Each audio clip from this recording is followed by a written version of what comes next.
지금까지 함께 알아본 우리 일상생활에 존재하는 다양한 이름, 그 중에서 사람 이름 편에 대한 내용을 5분간 순삭 정리해 보겠습니다.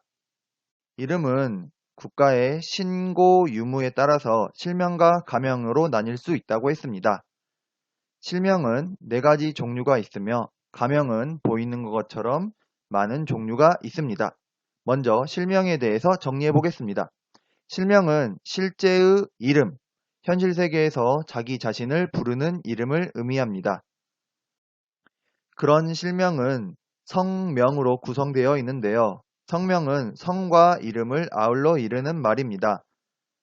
성은 집안 계통의 이름이며 명은 자기 자신의 이름을 의미합니다.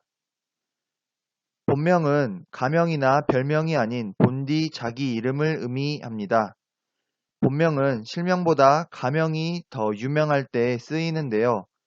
예를 들면 연예인에게 본명이 무엇이냐라고 물어볼 때 본명이라는 표현을 사용합니다. 계명은 이름을 고치거나 고친 그 이름 자체를 계명이라고 합니다. 자기 자신의 실명을 바꿔서 그 바꾼 이름을 국가에 신고하는 그 행위도 계명이라고 할 수 있겠습니다. 우리는 모두 실명으로 현실 세계에서 불리고 있으며 그 실명은 성과 명, 성명으로 구성되어 있으며 그거는 가명이나 별명이 아닌 우리 자신의 본명이며 이것을 고쳤을 때 계명이라고 합니다. 그럼 가명에 대해서 알아볼까요? 가명은 실제의 자기 이름이 아닌 이름으로 임시로 지어 부르는 이름을 의미합니다. 실제라는 말은 국가에 신고를 했냐 안 했냐 유무로 생각하면 좋겠습니다. 태명은 태아 때 지어 부르는 이름을 의미합니다. 태명은 태아 때 지어 부르는 이름입니다. 태명을 짓는 이유는 태아의 건강과 예비 부모의 축복을 기르기 위해서 짓는데요. 대표적인 사례로 기성용 한예진 부부의 자녀의 태명인 박싱이를 들 수 있다고 하였습니다. 초명은 처음에 붙인 이름을 의미합니다. 그래서 아이 때의 이름을 의미하는 아명으로 불리기도 하는데요.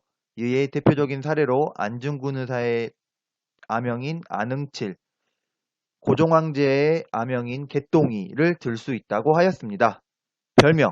별명은 사람의 외모나 성격 따위의 특징을 바탕으로 남들이 지어 부르는 이름을 의미합니다.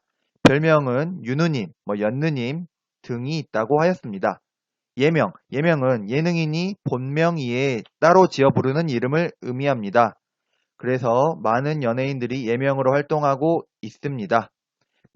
필명은 글을 써서 발표할 때 사용하는 본명이 아닌 이름을 의미합니다. 그래서 이말년, 이육사 등이 예시로 있다고 하였습니다. 자는 성년식 후에 본 이름 외에 부르는 이름입니다.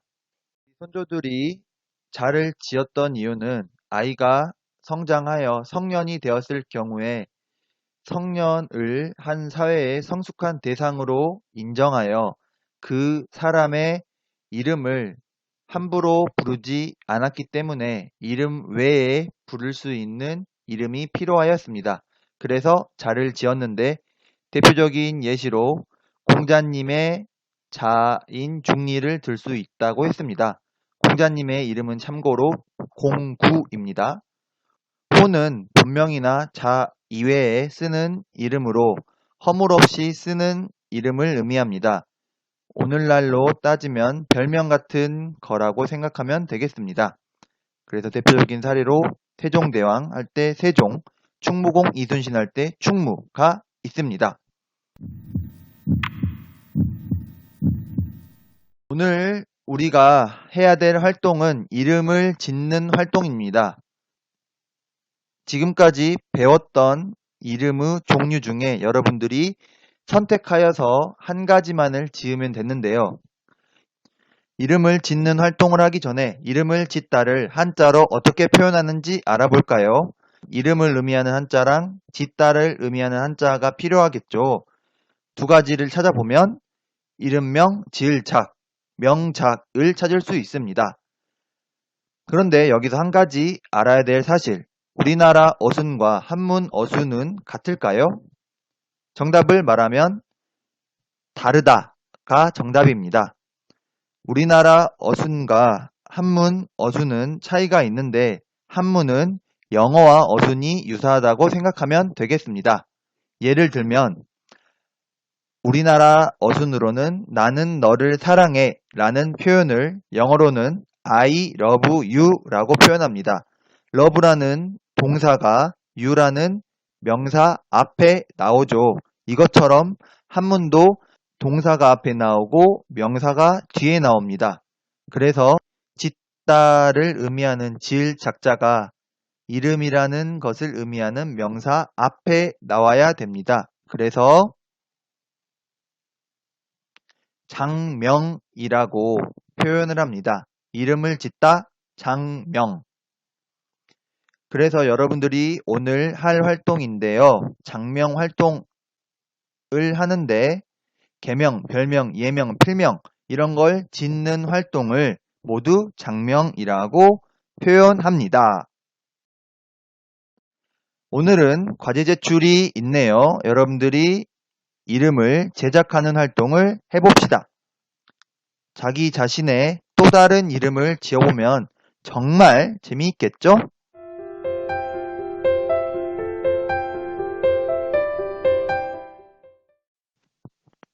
장명 활동에 대해서 설명드리겠습니다. 여러분들은 오늘 나를 지칭하는 또 다른 이름 짓기 장명 활동을 해야 됩니다. 방법 설명드리겠습니다. 이 방법은 선생님이 한글로 잘 적어놨으니까 읽어보시고요. 여러분들이 채워야 될 활동지 칸을 보고 선생님이 구체적으로 설명해 드리겠습니다. 먼저 자기 이름 칸에는 세 글자로 된 한글로 자기 이름을 적으면 되겠습니다. 두 번째, 자신이 지을 이름의 종류를 네 가지 중에 한 가지를 선택해서 여러분들이 이름을 지으면 되겠습니다.